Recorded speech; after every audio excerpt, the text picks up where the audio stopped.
আসসালামু আলাইকুম রহমতুল্লাহ। কেমন আছেন সবাই? আশা করি সকলেই ভালো আছেন।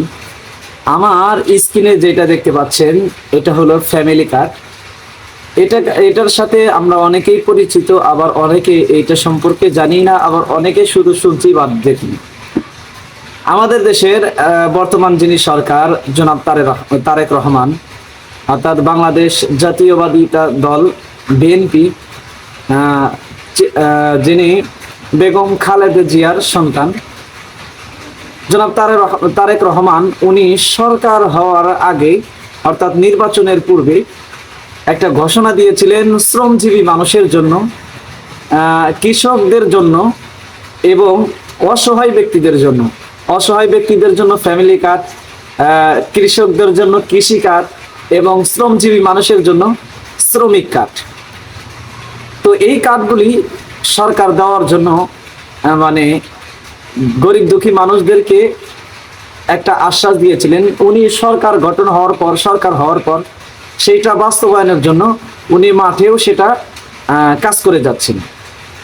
তো সরকার আসলে তো মানুষের যারা গরিব অসহায় ব্যক্তিদের জন্য এইটা কিন্তু একটা সামান্য কিছু, ধরতে গেলে যে কিছু হলেও তারা উপকৃত হবে এই কার্ড থেকে, যে কার্ড দ্বারা গরিব দুঃখী মানুষরা নগদ কিছু টাকা পাবে। আমি যতটুকু জানি যে 2500 এরকম তাদেরকে নগদ অর্থ প্রদান করা হবে, অর্থাৎ টাকা দেওয়া হবে।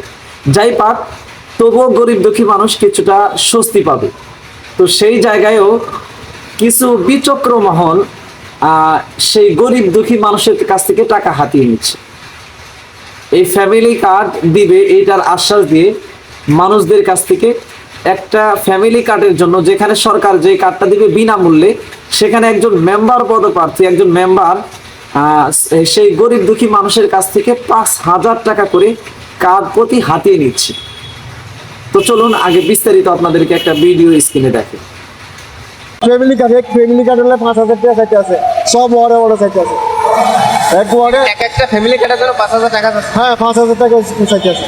আপনি কি এই ফ্যামিলি কার্ড টাকা দিয়ে করবেন? হ্যাঁ, টাকা দিয়ে হেরা করতে আছে। আমি বলছি না, আমি টাকা দিয়ে করবো না। কেন আমি টাকা দেবো না? আমি টাকার কাছে কিনে বিক্রি হবো, এটা দুর্নীতি হয়েছে না? আমি খাড়ি খাবো, এটা বলা আমার কারোর দরকার না। শুধু এইটা না, আরো অনেক জায়গায় এরকম গুঞ্জন আছে যে 1500-2000 টাকা করে চাওয়া হচ্ছে, অথচ সরকার এই ফ্যামিলি কার্ড দিবে বিনামূল্যে। আপনারা বেশি বেশি করে আমার এই ভিডিওটা শেয়ার করে দিবেন। যারা ফ্যামিলি কার্ডের আশায় আছেন, যারা গরিব দুঃখী মানুষ আছেন, 1 টাকাও কাউকে দিবেন না। আপনি আপনার পার্শ্ববর্তী যে থানা আছে, আপনার যে থানা আছে ওই থানায় এটার ব্যাপারে কমপ্লেইন করতে পারেন। অবশ্যই সরকার আপনাকে সহযোগিতা করবে। আর এইটার জন্য কোনো অর্থ প্রদান সরকার নিচ্ছে না, এটা বিনামূল্যে গরিব দুঃখী মানুষদেরকে দিবে। আর যেখানে এই ধরনের অন্যায় হচ্ছে, যাদের চোখের সামনে হবে, আপনারা আপনাদের ফোন দিয়ে ভিডিও করে সরাসরি সেটা সোশ্যাল মিডিয়া আপলোড করে দিবেন। যেখানেই অন্যায় হবে সেখানেই আপনারা প্রতিবাদ গড়ে তুলবেন। তাহলে একদিন আমাদের এই দেশ শান্তির দেশ হয়ে উঠবে।